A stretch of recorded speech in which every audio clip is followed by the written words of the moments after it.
20 থেকে 20 বছর পরে চলে আসলাম সেই নদীতে। দেখো তা আমার বোর টাইম তো নেই, মোটরসাইকেল নিয়ে চলে আসলাম, কোথা থেকে ঘুরে চলে এসেছি।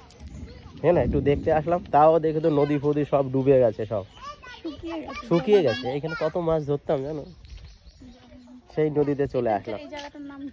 এটা ইছামতি নদীর নাম। এটা এই যে আমাদের এই স্কুল মাঠ, সামনে স্কুল মাঠ আছে। জল ফল সব শুকিয়ে গেছে পুরো, মাছ ফাছ ধরে না, শাক পাক আছে দেখো পুরো। ইছামতি নদী ওই পাশটা একটু পরিষ্কার করেছে, এই পাশটা দিয়ে, আর এই পাশটা দেখো এই যে সব।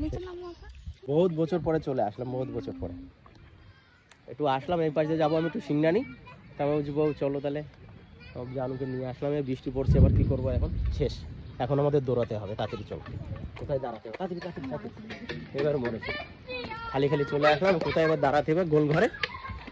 এই যে চলে আসলাম, হাত রয়েছে, চলো তাড়াতাড়ি আসো। বৃষ্টি চলে এসেছে, গাড়িটা ওইখানে ভিজছে।